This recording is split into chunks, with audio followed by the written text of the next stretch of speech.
Hello everyone and welcome to our live stream for the Photography Show Virtual Festival. Here we are again. This is our third live stream of the day, as I've said in the earlier streams, normally we would be at the NEC in Birmingham. It'd be probably March time, and we'd be inviting you onto our stand at the photography show. Because of COVID-19 that was put back, it was placed into September, but we're still here in the pandemic.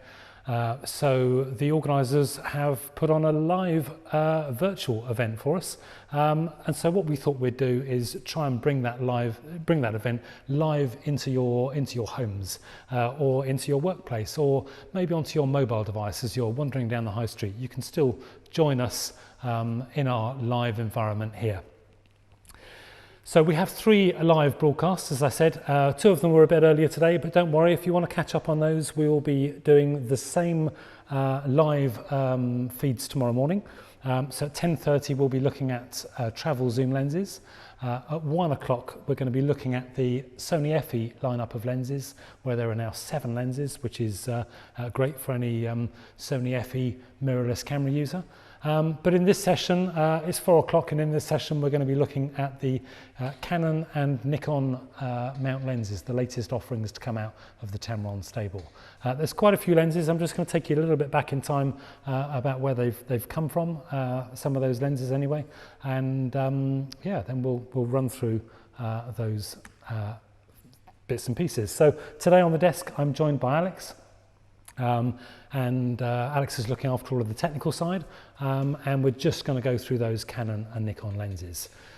It's probably going to be about 20-25 minutes for this session, something like that, so hopefully we can show you what some of the features and benefits are of particular lenses in the range, and who they might be aimed for. The lenses that we're going to look particularly at are the G2 series, so we've got 3 lenses from that series here today. The nearest one to me, the 24-70 f2.8 VC USD G2 lens. The one in the middle of the 3 just there is the 70-200 f2.8 G2 VC USD lens. The 150-600 f5-6.3 VC USD G2 lens, and we're then going to look at a couple of alternatives to 2 of those lenses. We're going to look at the 70-210mm, how that compares, the 100-400mm lens against the 150-600, just to look at different people that might want different options. We're also going to have a look at the new 35-150 VC just here, and its partner in crime, the 17-35. Both of those are f2.8-4 lenses, so still really quick, and a really great option for an awful lot of photographers looking for a range that takes you through from wide angle through to portrait telephoto. Lastly, we're going to also look at the new 35mm f1.4 USD lens from Tamron, which is a spectacular piece of kit. So one of the priorities that Tamron has as a lens manufacturer is to ensure that image quality is amazing. And with the launch of the G2 series a few years ago, that really is what shines through. So that's where I'm going to start today, and we're just going to have a look at those. But the original series, so before the G2, which stands for Generation 2, there was an original series of these lenses, and it started with the development of the world's first 24-70 f2.8 lens with optical stabilization built in for full frame cameras. And this was back in about, I think it was announced in February 2012. I've just got one under the table here. That's what it looked like. It was with the gold ring on it. And it was somewhat of it created somewhat of a storm at the time, because no one had ever produced a 24-70 f2.8 with built-in optical stabilization. It was a really big deal. That went on to do really good things for Tamron. It was followed shortly by a 70-200 f2.8 VC USD, model number A009 for those that want to know, and then followed again just after then by the world's first 150-600mm lens, which was the original one, the model A011. We then had what I used to refer to as my game changer set of lenses, because it was a real moment where Tamron produced some amazing optical quality lenses with stabilization built in that really appealed to the professional photographer and enthusiasts alike. So Tamron have always been an innovator of lenses, and what you see with a couple of those lenses is the Tamron were really pushing the boundaries of what is possible with lenses and taking it to another level. In test reports, the amazing lenses were producing serious competition for manufacturers' own, both for sharpness and of course for value for money, where they were really, really well priced in the market. They were relatively lightweight, yeah, Tamron just went on to find they had a really great set of lenses here. A few years after then, Tamron have redesigned these great lenses and come up with the G2 series, and stands for Generation 2, like I said a moment ago. And it benefited from many improvements in the lenses, taking the success of these lenses for the working professional and the enthusiast alike to another level. Some of the key differences in this series were they got moisture-resistant construction through the lenses, so there's a kind of weather sealing to protect you against the elements. They've got dual MPUs, so dual microprocessor units in the lenses. So whereas the earlier series had a single processor, this has now got a twin processor, so that the focus is handled independently from stabilization, meaning that the stabilization becomes about, the focusing becomes about 30% faster on average between one and the other type of lens. Ultrasonic silent drive as well helps that. It's a really, really quiet, really, really stable focusing system. You've got the 9-bladed apertures, but also BBAR coatings on the lenses, which helps if you want to shoot straight into to your subject where you've got maybe sunlight in the background. It's great in that kind of environment because it minimises any ghosting and flare that may have been visible previously. You also get on the front element of the lens, you get a fluorine coating, and that fluorine coating is fabulous because it helps to make the front element really easy to clean. You can remove sort of water and smudge marks, things like that, very, very easily with a lens cloth. And of course, the new look and finish was great too. So then there's the quality of the vibration compensation. The VC system, the optical stabilization for the 2470 and the 7200 G2 lenses is rated at an independently tested CEPA rating of 5 stops. So it's a massive achievement to actually get 5 stops of stabilization. What that means is that you can shoot handheld, shoot images of your subject, but you can use a shutter speed which is 5 stops slower than you would otherwise be able to get a sharp image handheld without the stabilization. Plus, of course, the redesign as well. So we've now got a 2470 G2 and a 7200 G2, both f2.8. First of all, we're going to look at the 2470 G2. So it's got the dual microprocessors, the 5-stop stabilization that I mentioned, the weather sealing, the moisture-resistant construction, and the fluorine coating on the front element. Now, whilst I'm talking about this lens, we're going to pop on a little slideshow, just so there's a few images playing whilst I just show you this on the camera. Let's just change that over. Ah, wrong body. Let's leave it there for a minute. So when you use this lens, you'll very quickly see how quickly the focus is. It's a great focusing system. The USD drive has been amazing, and coupled with the dual microprocessor system, it's just made it much more accurate. It's really funny when you're using a lens, if the focus just goes straight in and stops on point, and there's no messing around, it just makes it so much easier to know that you've absolutely nailed your focus. Just on the side of the lens, you've got an autofocus and a manual focus switch, and then we've also got a VC on and off switch just there as well. So if you're shooting on a tripod, you might wish to turn the VC off.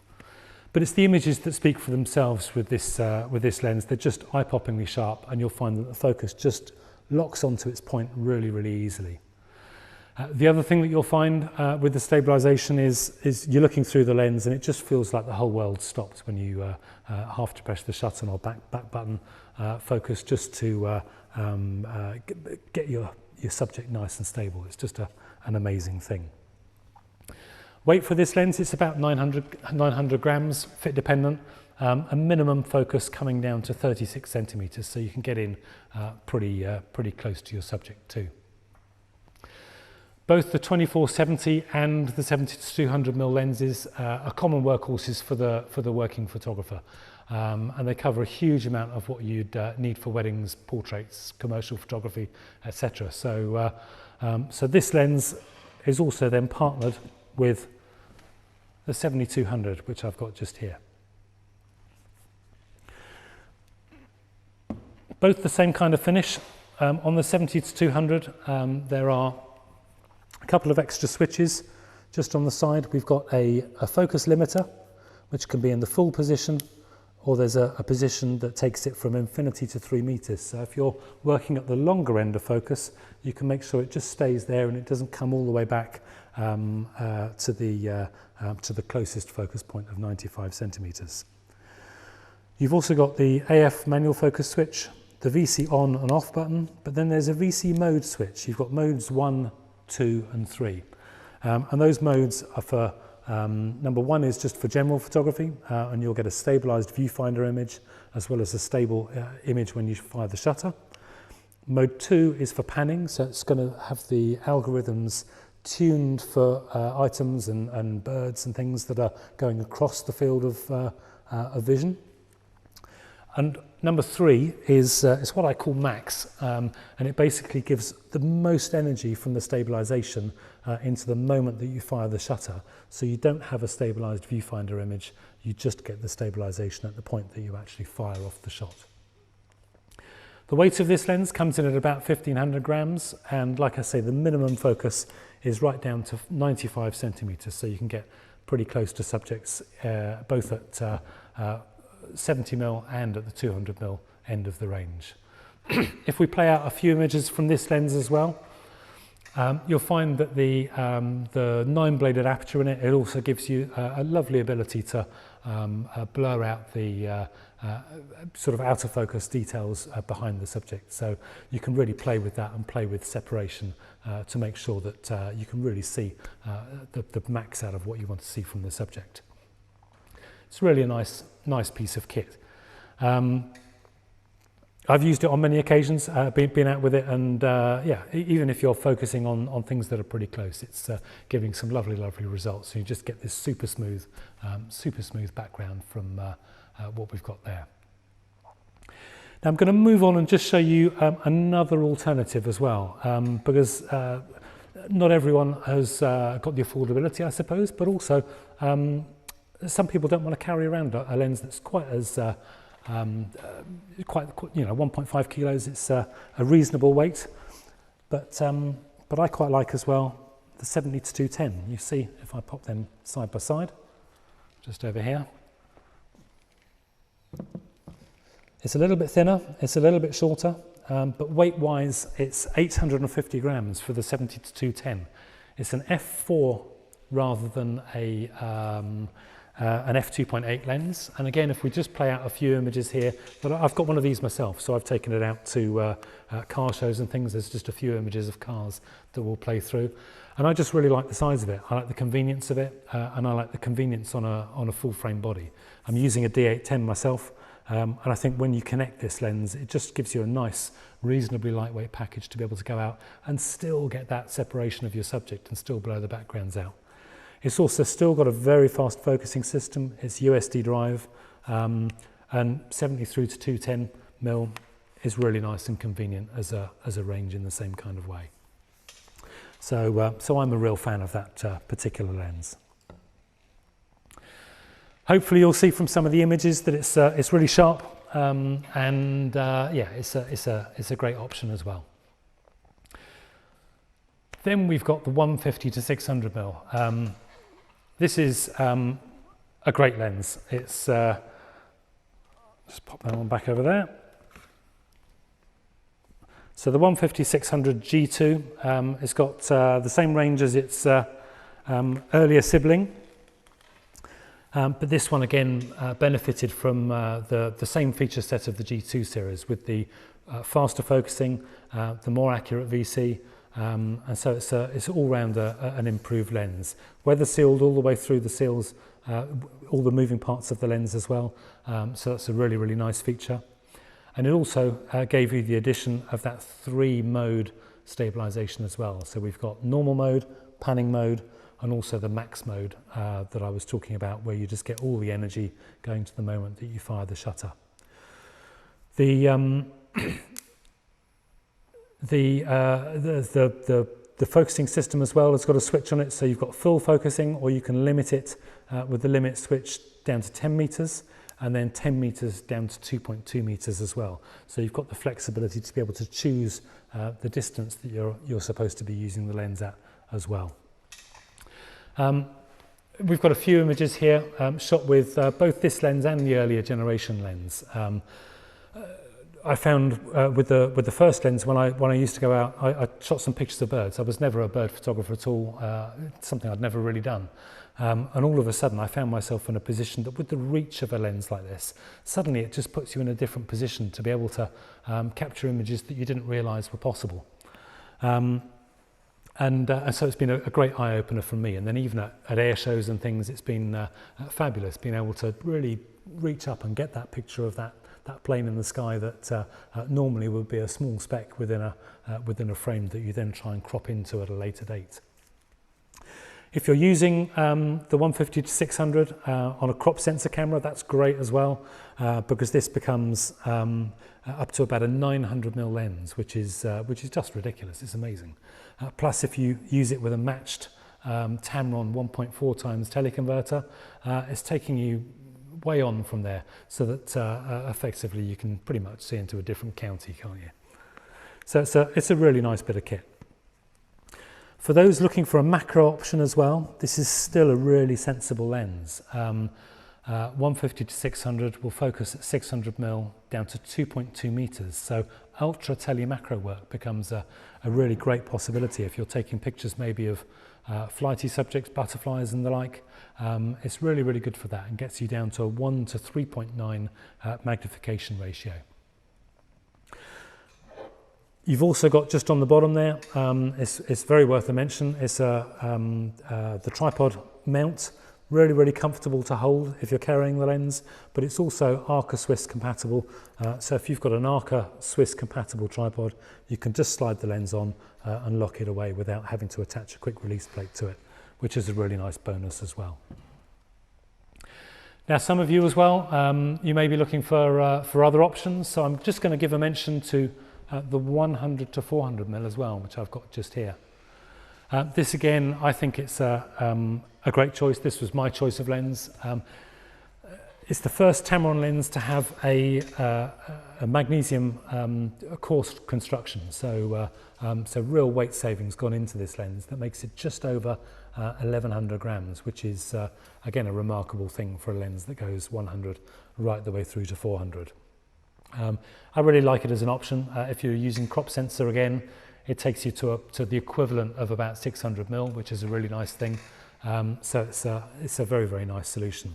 You can also use it with the 1.4 converter. So again, it's taking you to further reach. I really like it as an option. Still USD focused, still fluorine coating on the front element, still a 9-bladed aperture, and still giving you that great feature set. You can also add on to it, there is an optional tripod mount if you want to add that onto this lens too. So it's another super option.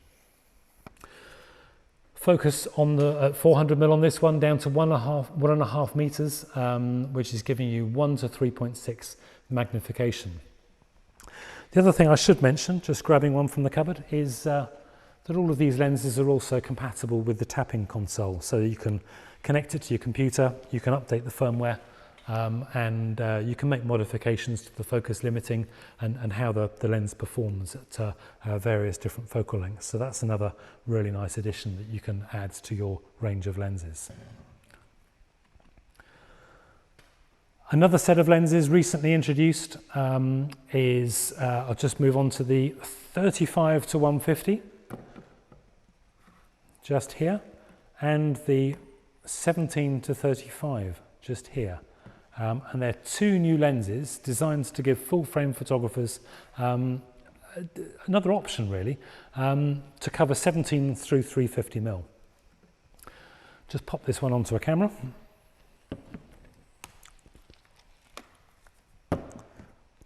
So when I was out recently, the 35 to 150 was my choice of lens when I was walking around during the early time in lockdown. I thought I'd take a camera with me, and this was a lens that just gave me all those different focal distance options just in one nice convenient package.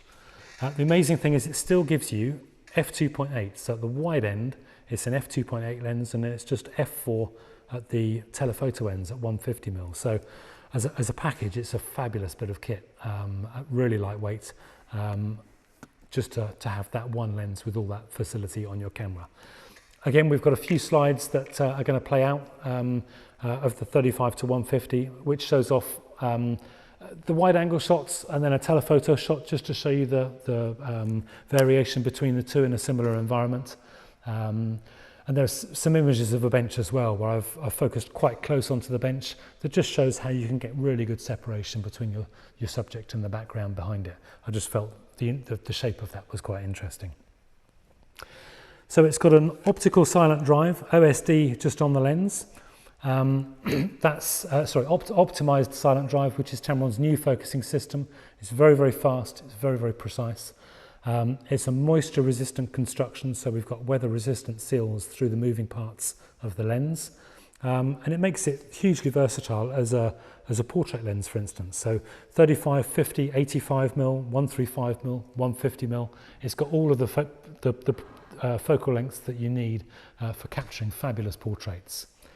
It's also a great universal zoom lens for saving weight when you're traveling around. If you want to take your full frame camera out, it doesn't have to be a heavy piece of kit when you're going out and about. This is just 800 grams, the lens, so it's just under 800 grams, so it's a really nice combination to take with your full frame DSLR. Like I say, I've been using one during lockdown, and I found it as a really convenient lens, just on a nice strap to carry around with you, and it really delivered the results for me. There's a separate video we've got on this as well. If you go back to our exhibition stand, click on the videos tab, and you'll see there's a video review of the 35-150 by Jerry. You can click on that and see some different shots that are taken with the lens, and various other reviews on other Tamron lenses as well. If you're looking to purchase any of these lenses as well, don't forget we've got some exclusive show offers today. Just visit the exclusive show offers tab on our stand once we're done, and you can go through to the 3 retailers that we're working with. Now this lens as well is a great combination with the 17 to 35. Again, from a weight saving point of view, this is an absolutely fabulous bit of kit. I'd really, really recommend it. It's got a similar feature set. It's the OSD drive, optimized silent drive.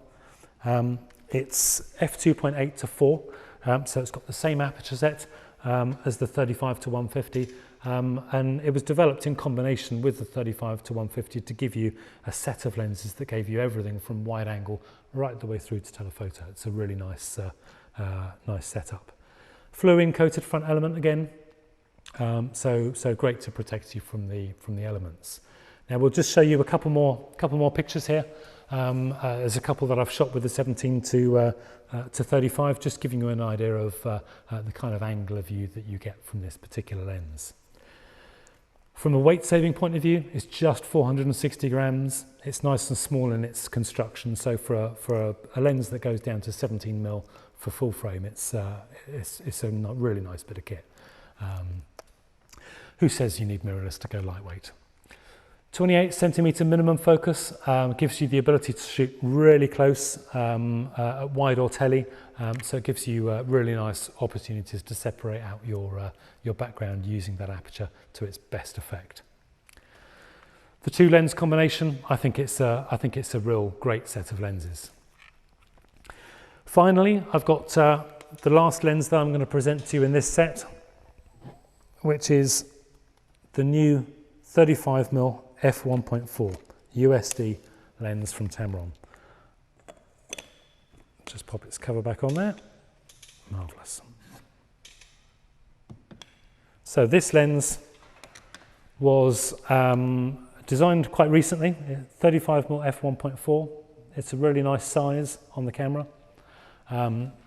This was designed for the 40th anniversary of Tamron SP lenses, their super performance series of lenses.